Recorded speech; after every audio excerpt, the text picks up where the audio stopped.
राजाओं का दूसरा ग्रंथ अध्याय 23। संहिता का पाठ। राजा ने यहूदा और यरूशलेम के नेताओं को बुला भेजा और वे उसके पास एकत्र हो गए। राजा प्रभु के मंदिर गया। यहूदा के सब पुरुष, यरूशलेम के सब निवासी, याजक और नबी, और छोटों से लेकर बड़ों तक सभी लोग राजा के साथ थे। उसने विधान का ग्रंथ जो प्रभु के मंदिर में पाया गया था पूरा पूरा पढ़ सुनाया। राजा मंच पर खड़ा हो गया और उसने प्रभु के सामने यह प्रतिज्ञा की कि हम प्रभु के अनुयायी बनेंगे। हम सारे हृदय और सारी आत्मा से उसके आदेशों, नियमों और आज्ञाओं का पालन करेंगे और इस प्रकार इस ग्रंथ में लिखित विधान की सब बातें पूरी करेंगे। सारी जनता ने विधान का आज्ञा पालन करना स्वीकार किया। यूदा में धार्मिक सुधार। इस पर राजा ने प्रधान याजक हिल्किय्याह, उप प्रधान याजकों और फाटक पर पहरा देने वाले याजकों को आज्ञा दी कि वे प्रभु के मंदिर से वह सब सामान हटा दें जो बाल देवता, अशेरा देवी और आकाश मंडल के नक्षत्रों के लिए बनाया गया था। उसने उन्हें यरूशलेम से बाहर केद्रोन नाले के खेतों में जला दिया और उनकी राख बेतेल पहुंचवाई। उसने उन मूर्तियों के पुजारियों को हटा दिया जिन्हें यूदा के राजाओं ने नियुक्त किया था और जिन्होंने यूदा के नगरों तथा यरूशलेम के आसपास पहाड़ी पूजा स्थानों में धूप चढ़ाई थी, और उनको भी जिन्होंने बाल देवता, सूर्य, चंद्र, नक्षत्रों और आकाश मंडल के समस्त तारों को धूप दी थी। उसने प्रभु के मंदिर से अशेरा देवी को हटवा दिया और उसे यरूशलेम से बाहर किद्रोन नाले ले जाकर वहां जलवा दिया। उसे चूर चूर कर उसकी राख जनसाधारण की कब्रों पर बिखेर दी। उसने प्रभु के मंदिर के पास वे निवास गिरवाए जहां पूजा की आड़ में पुरुषागमन होता था और जिनमें स्त्रियां अशेरा देवी के लिए वस्त्र बुना करती थी। इसके बाद उसने यूदा के नगरों के सब याजकों को बुला भेजा और गेबा से लेकर बेरशेबा तक के पूजा स्थानों को भ्रष्ट किया जहां याजकों ने धूप चढ़ाई थी। उसने फाटक के पास का वह पूजा स्थान तुड़वा दिया जो नगर के अध्यक्ष यीशुआ के फाटक के पास नगर के फाटक के पश्चिम में था। पहाड़ी पूजा स्थानों के याजकों को यरूशलेम में प्रभु की वेदी की सेवा करने की अनुमति नहीं थी, फिर भी वे अपने सहयाजकों के साथ बेखमीर रोटी खाते थे। उसने बेन हिनोम की घाटी के तोपेत अग्निकुंड को भ्रष्ट कर दिया, जिससे आगे कोई भी वहां मौलिक देवता के लिए अपने पुत्र या अपनी पुत्री की आहुति न दे। उसने उन अश्वों को हटवा दिया जिन्हें यूदा के राजाओं ने सूर्य की प्रतिष्ठा में प्रभु के मंदिर के प्रांगण में कंचुकी नेतान मेलेक के प्रकोष्ठ के पास स्थापित किया था। उसने सूर्य के रथों को आग में जलवा दिया। उसने वे वेदियां गिरवा दी जिन्हें यूदा के राजाओं ने आहाज के ऊपरी कमरे की छत पर बनवाया था, और उन वेदियों को भी जिन्हें मनसे ने मंदिर के दोनों प्रांगणों में बनवाया था। उसने उन्हें वहां से हटवा दिया और उनका मलबा केद्रोन नाले में फिकवा दिया। राजा ने उन पहाड़ी पूजा स्थानों को भी भ्रष्ट कर दिया जो यरूशलेम के पूर्व में मशहीत पर्वत के दक्षिण में थे, और जिन्हें इज़राइल के राजा सुलेमान ने सिदोनियों की घृणित अश्तारता देवी, मोआबियों के घृणित देवता कामोश और अमोनियों के घृणित देवता मिल्कोम के लिए बनवाया था। उसने पूजा स्तंभ तुड़वा दिए, अशेरा देवी के खूंटों को कटवा डाला और उनके स्थानों पर मनुष्य की हड्डियों को बिखेर दिया। सर्वत्र धार्मिक सुधार। उसने बेतेल की वेदी, वह पहाड़ी पूजा स्थान तुड़वा दिया जिसे नाबाट के पुत्र यरोबोआम ने बनवाया और जिससे उसने इज़राइल से पाप करवाया था। उसने वह पहाड़ी पूजा स्थान जलवा दिया, उसके पत्थर टुकड़े टुकड़े कर दिए और अशेरा देवी का खूंट भी जलवाया। योशिया ने मुड़कर वहां पर्वत पर अवस्थित कब्र देखे और उनकी हड्डियां निकलवा कर उन्हें वेदी पर जलवाया और उसे भ्रष्ट कर दिया। इस प्रकार उसने प्रभु की वह वाणी पूरी की जिसे भविष्यवक्ता ईश्वर भक्त ने प्रकट किया था। जब उसने पूजा की, यह समाधि स्थान जिसे मैं यहाँ देख रहा हूँ किसका है? तब नगर निवासियों ने उसे उत्तर दिया, यह यूदा से आए हुए उस ईश्वर भक्त की कब्र है, जिसने पहले ही वह प्रकट किया जो आप बेतेल की वेदी के साथ कर चुके हैं। इस पर उसने आज्ञा दी, उसे रहने दो, कोई उसकी अस्थियों पर हाथ न लगाए।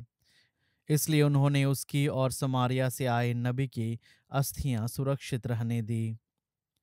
योशिया ने समारिया के नगरों के उन सब पूजा स्थानों को गिरवाया और भ्रष्ट कर दिया जिन्हें इज़राइल के राजाओं ने बनवाया था और जिनके कारण प्रभु का क्रोध प्रज्वलित हो उठा था। उसने बेतेल के साथ जो किया वही इनके साथ भी किया। उसने वहां के सब पहाड़ी पूजा स्थानों के याजकों को वेदियों पर मरवा डाला और उन पर मनुष्य की हड्डियां जलवाई। इसके बाद वह यरूशलेम लौट गया। पास्का पर्व। अब राजा ने सब लोगों को आज्ञा दी, प्रभु अपने ईश्वर के आदर में पास्का पर्व ठीक उस रीति से मनाओ जैसा संहिता ग्रंथ में लिखा है। इज़राइल में न्याय करने वाला न्यायकर्ताओं के काल के बाद और इज़राइल एवं यूदा के राजाओं के शासन काल में पास्का पर्व इस प्रकार नहीं मनाया गया था। राजा योशिया के 18वें वर्ष यरूशलेम में प्रभु के आदर में इस प्रकार पास्का पर्व मनाया गया। अनेक अनेक सुधार। योशिया ने यूदा और यरूशलेम से भूत प्रेत साधने वालों, सगुन विचरने वालों, गृह देवताओं और घृणित देव मूर्तियों को निकाल दिया, जिससे संहिता के शब्द पूरे हो जाएं जो याजक हिल्किय्याह द्वारा प्रभु के मंदिर में पाए ग्रंथ में लिखे हुए हैं। न योशिया के पहले और न उसके बाद कभी कोई ऐसा राजा हुआ जो उसकी तरह अपने संपूर्ण हृदय, अपनी संपूर्ण आत्मा और अपनी सारी शक्ति से मूसा की संहिता के अनुसार प्रभु की ओर अभिमुख हुआ। इतना होने पर भी प्रभु की कोपग्नि शांत नहीं हुई, जो मनसे के अपराधों के कारण यूदा के विरुद्ध भड़क उठी थी। इसलिए प्रभु ने कहा, जैसे मैंने इज़राइल को अपने सामने से दूर किया, वैसे ही मैं यूदा को अपने सामने से दूर करूंगा और मैं यरूशलेम का परित्याग करूंगा। इस नगर को जिसे मैंने चुना और इस मंदिर को जिसके विषय में मैंने कहा, मेरा नाम यहाँ विद्यमान रहेगा।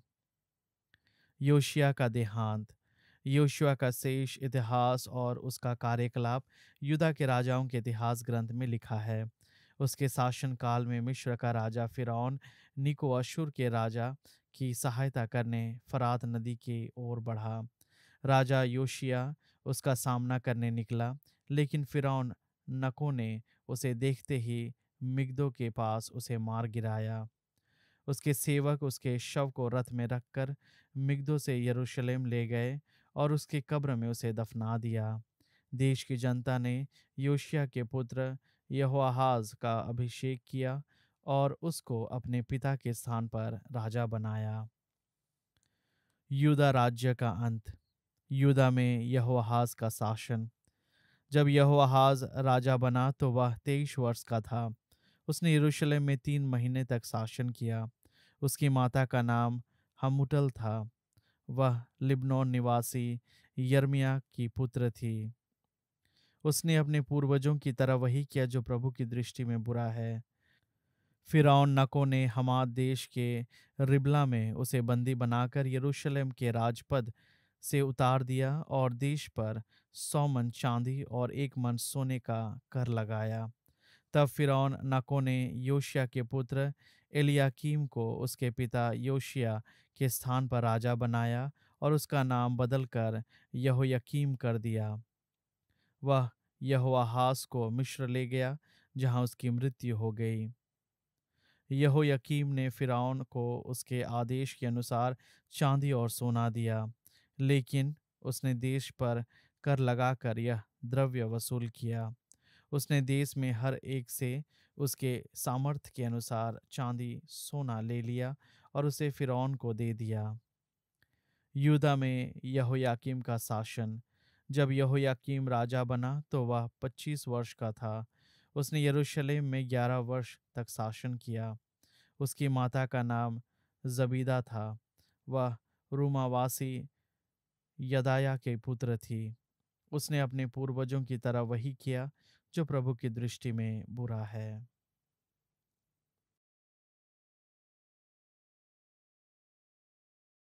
सुक्ति ग्रंथ अध्याय 10।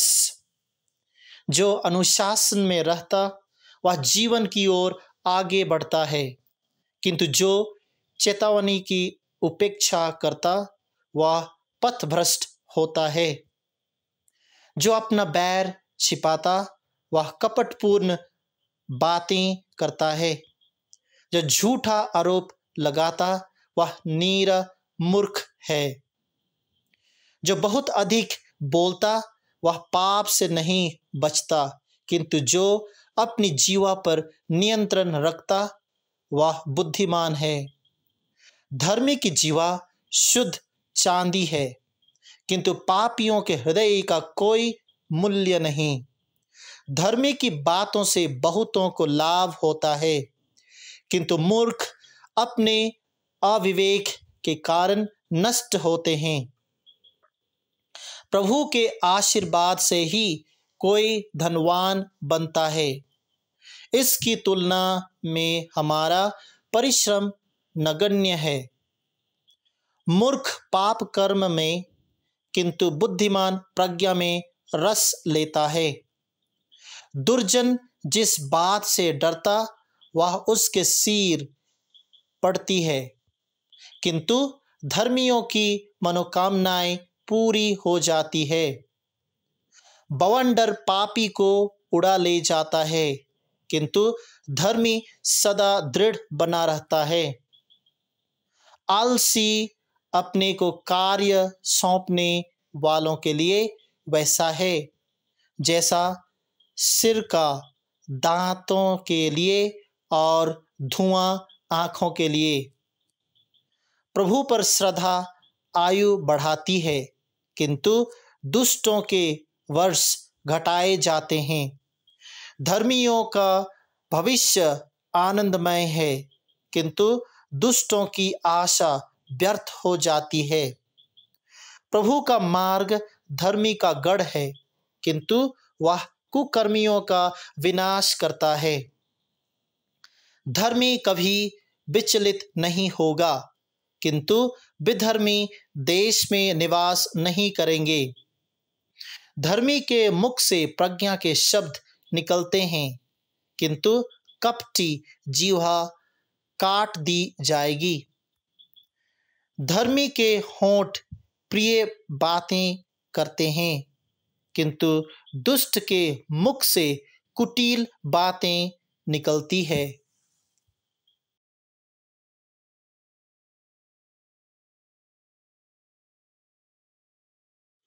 कुरिन्थियों के नाम संत पौलुस का दूसरा पत्र अध्याय 5। हम जानते हैं कि जब यह तंबू पृथ्वी पर हमारा यह घर गिरा दिया जाएगा तो हमें ईश्वर द्वारा निर्मित एक निवास मिलेगा। वह एक ऐसा घर है जो हाथ का बना नहीं है और अनंत काल तक स्वर्ग में बना रहेगा। इसलिए हम इस शरीर में कराहते रहते और उसके ऊपर अपना स्वर्गिक निवास धारण करने की तीव्र अभिलाषा करते हैं, बशर्ते हम नंगे नहीं बल्कि वस्त्र पहने पाए जाएं। हम इस तंबू में रहते समय भार से दबते हुए कराहते रहते हैं, क्योंकि हम बिना पुराना उतारे नया धारण करना चाहते हैं, जिससे जो मरणशील है वह अमर जीवन में विलीन हो जाए। ईश्वर ने स्वयं उस उद्देश्य के लिए हमें गढ़ा है और अग्रिम के रूप में पवित्र आत्मा प्रदान किया है।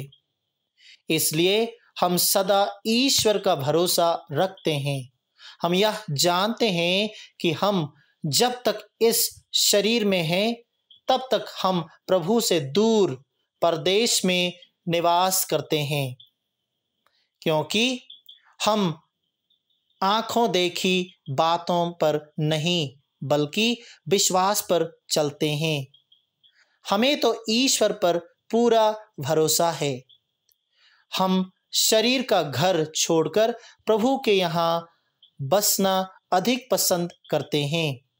इसलिए हम चाहे घर में हों चाहे परदेश में, हमारी एकमात्र अभिलाषा यह है कि हम प्रभु को अच्छे लगे, क्योंकि हम सबों को मसीह के न्यायासन के सामने पेश किया जाएगा।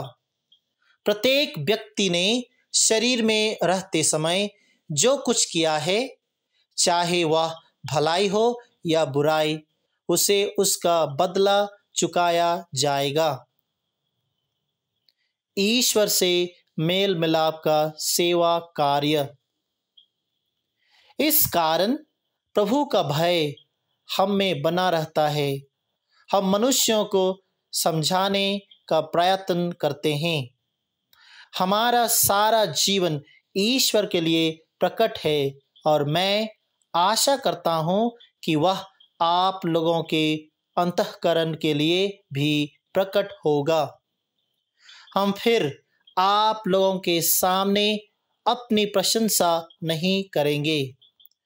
हम चाहते हैं कि आपको हम पर गर्व करने का अवसर मिले और आप उन लोगों का मुंह बंद कर सकें जो हृदय की बातों पर नहीं बल्कि दिखावे की बातों पर गर्व करते हैं। यदि हमें अपनी शुद्ध बुद्ध नहीं रह गई थी तो यह ईश्वर के लिए था, और यदि हम अब संतुलित हैं तो यह आप लोगों के कल्याण के लिए है, क्योंकि मसीह का प्रेम हमें प्रेरित करता है। हम यह समझ गए हैं कि जब एक सबों के लिए मर गया तो सभी मर गए हैं। मसीह सबों के लिए मरे, जिससे जो जीवित हैं वे अब से अपने लिए नहीं बल्कि उनके लिए जीवन बिताएं जो उनके लिए मर गए और जी उठे हैं। इसलिए हम अब से किसी को भी दुनिया की दृष्टि से नहीं देखते। हमने मसीह को पहले दुनिया की दृष्टि से देखा, किंतु अब हम ऐसा नहीं करते। इसका अर्थ यह है कि यदि कोई मसीह के साथ एक हो गया है तो वह नई सृष्टि बन गया है। पुरानी बातें समाप्त हो गई है और सब कुछ नया हो गया है। यह सब ईश्वर ने किया है। उसने मसीह के द्वारा अपने से हमारा मेल कराया और इस मेल मिलाप का सेवा कार्य हम प्रेरितों को सौंपा है। इसका अर्थ यह है कि ईश्वर ने मनुष्यों के अपराध उनके खर्चे में न लिखकर मसीह के द्वारा अपने साथ संसार का मेल कराया और हमें इस मेल मिलाप के संदेश का प्रचार सौंपा है। इसलिए हम मसीह के राजदूत हैं। मानो ईश्वर हमारे द्वारा आप लोगों से अनुरोध कर रहा हो। हम मसीह के नाम पर आपसे यह विनती करते हैं कि आप लोग ईश्वर से मेल कर लें। मसीह का कोई पाप नहीं था, फिर भी ईश्वर ने हमारे कल्याण के लिए उन्हें पाप का भागी बनाया, जिससे हम उनके द्वारा ईश्वर की पवित्रता के भागी बन सकें।